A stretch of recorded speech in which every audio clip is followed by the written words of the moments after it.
Hey YouTube, welcome back.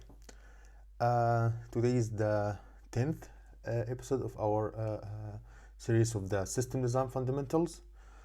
Today we'll talk about the message queue, and I suggest if you didn't saw the videos before, just if you can just see them so you understand what we are building here, that would be great basically.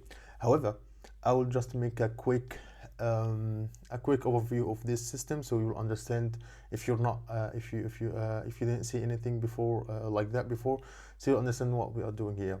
Basically we are building this is a scalable system design that support multiple data centers. So if we went from the beginning, from the client, basically the client wanna connect with the load balancer. The client get the IP address of the load balancer from DNS. Basically, the client send the domain name to a domain name system. It's provided by third parties. Basically, the domain system return the IP address, and it's important. Notice that you should know that because we had our server is right now it's quite global. So it's we are using a GeoDNS, not just a regular DNS, and the client get the IP address of the specific region of the load balancer. The load balancer request distribute all of the incoming requests from the clients to the web tier. Basically, we're using multiple web servers in the same times, because if we just used one, that means that we would be quite limited. We can, when we wanted to scale it, we can add RAM, CPU, and stuff like that. But however, we will reach a point that we can't scale it anymore. So by using multiple web servers and managing the load between them with load balancing, I guess by this way our application will be way more scalable. Second thing, we will not have a single point of failure. So basically, if one of our web server went down, basically it will the load balancer will transform all of the requests that coming to the web server to the other two web servers that are working. The application also we're using the data tier. Basically, we're using the master slave architecture.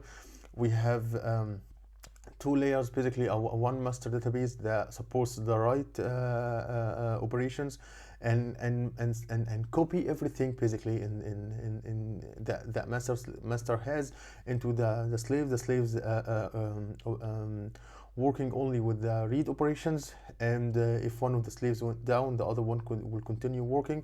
If the master went down, one of the slaves will be proposed to be the new master. And basically we had right now our application, our web tier is quite scalable, our data tier is scalable. So basically we are working on working on the latency basically. So basically we created the cache. The cache, it's a memory storage that we store basically we store the frequently access data from the data tier. So basically the web tier basically when they want to access data from the database, first they ask the cache of the database, because the cache is in memory storage, so it's way more faster.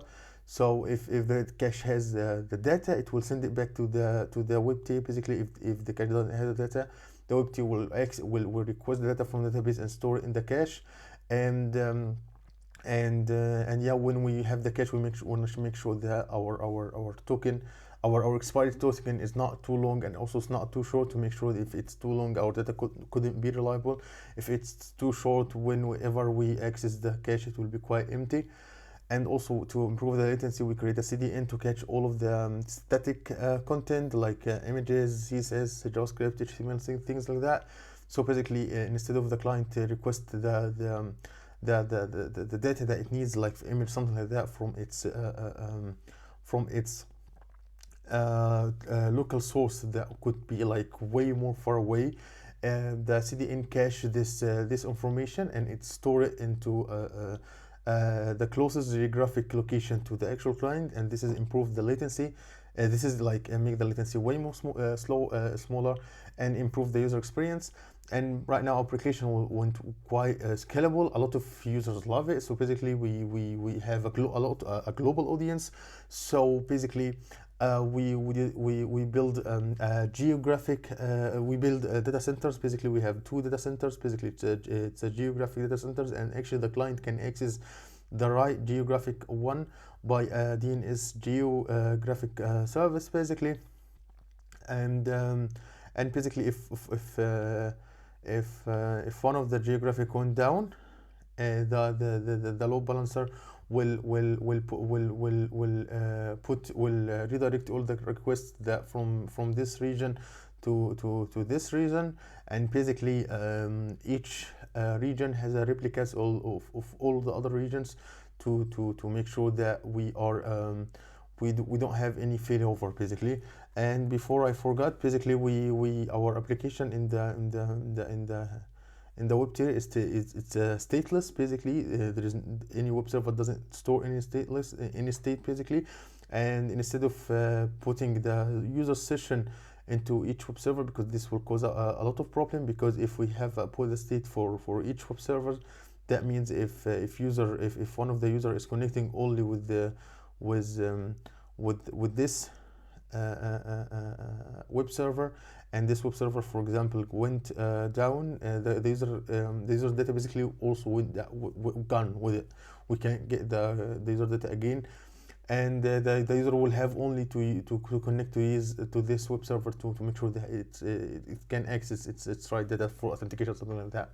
So we make our web test stateless. The web server doesn't store any state, and we have two solutions for this stateless. One is the most common one is to use a NoSQL database, or we can use a cache, a Redis database, or we can use a SQL database. But just NoSQL, it's quite important for it's easier to scale, basically. So basically we have this web t, and we are sharing the data with all of the web servers. So basically each web server get the actual request from the client, can just access user specific data and sessions directly from this NoSQL. There is other solution that to access to rely on the client to send the data, but this one is quite better actually, and more scalable. Sorry. And right now our application looks quite good. However, let's say that we had a lot of asynchronous jobs. For example, maybe we're uploading videos, we're uploading images, like in YouTube I'm uploading videos, things like that. So in order to know what we're quite doing, let's say that we are having tasks that takes time. For example, that we're asking the web tier to do some stuff, and this stuff, just a minute, takes time. So basically the web tier will requires workers tier to basically do this what I know. Just 1 minute to just to draw this one, and 1 minute. And let's see, this is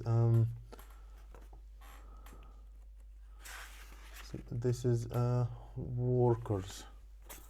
This will be let's add another one.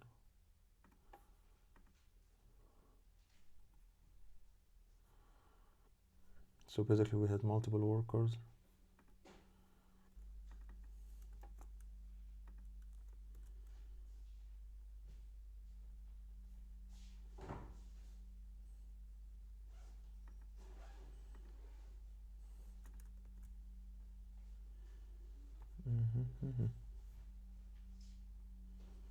Yeah, so basically we has multiple workers, basically, and these workers basically they are required to do the tasks that takes the asynchronous task that takes time. So let's just give them a name, workers, and just I want to be, and yeah, and basically if we have these workers, we in the way that to make sure that the web tier connecting with these workers is to use something called message queue, and basically the message queue is a software component that is used to facilitate communication between different components or services of distributed system. Message queues basically provide a way for components to send and receive messages asynchronously, decoupling the components and allowing them to operate independently. In message queue system, messages are sent from sender to receiver. Maybe there is architecture called publish consumer, basically producer consumer, basically, what is which basically it's act as basically the message queue is act as an intermediate. The sender can place the messages in the message queue without waiting for the actual response, because we don't wanna make our client to wait a lot to the response. Basically we send the task, the workers do the task, and whenever the workers finish the task, they send a message to the message queue, and the message queue will be sent to the web tier. So basically the sender can place the messages in the queue without waiting for the response, and the receiver can retrieve the messages from the queue when it is ready, basically to process them. This allows for a more efficient and more reliable communications between components, and this can help improve the overall performance and scalability of the actual system. And actually the benefits of the message queue put a lot of benefits. Basically it supports the asynchronous communication. Basically message queue allows components, for example the web tier and the workers, to communicate with each other asynchronously, decoupling the components and allowing them to operate independently. The scalability message queue can help improve the scalability of the system, as they allow for parallel processing of messages and can distribute workload across multiple components. The reliability also, message queue can provide a reliable message delivery that can buffer messages in case of failure or failure of a consumer or like the producer. Flexibility, message queue can support variety of messaging parent, like the pop-up one, double subscriber, and like the point-to-point, but most of the time you will use the pop-up basically, and it can be also used to implement complex workflows, things like that. And basically how it works, basically it will be quite straightforward for this one. Let's just create the message queues.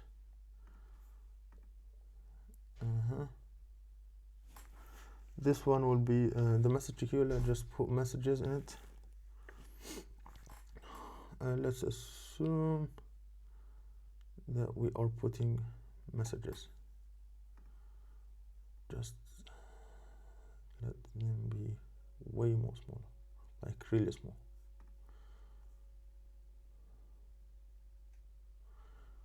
And copy and paste. What's this? No. Copy this one and paste it again, and give me a text to say this is a message queue.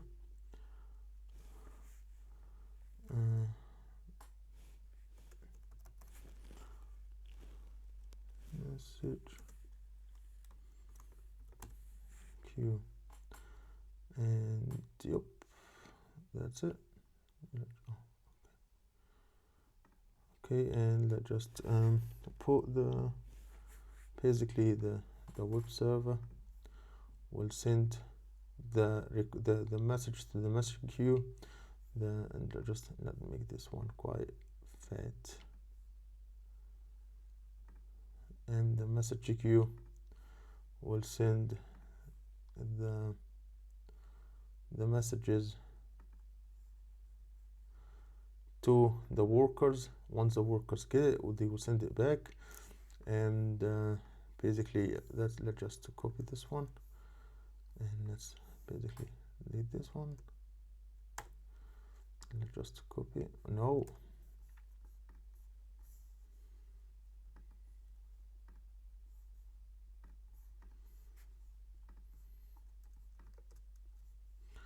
And yeah, let's just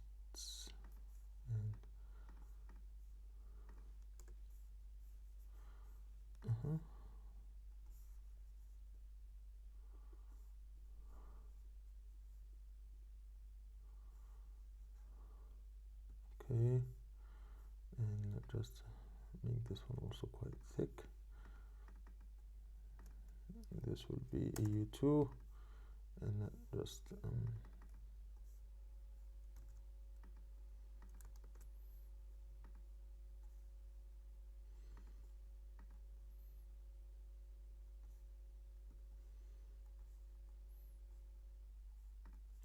and yeah, this is it for our system right now. I guess we had more two more videos. Basically, we are quite reaching the end. I guess the next video will talk about the looking at metrics, and the second one will talk about how we scale the database, and that's it basically.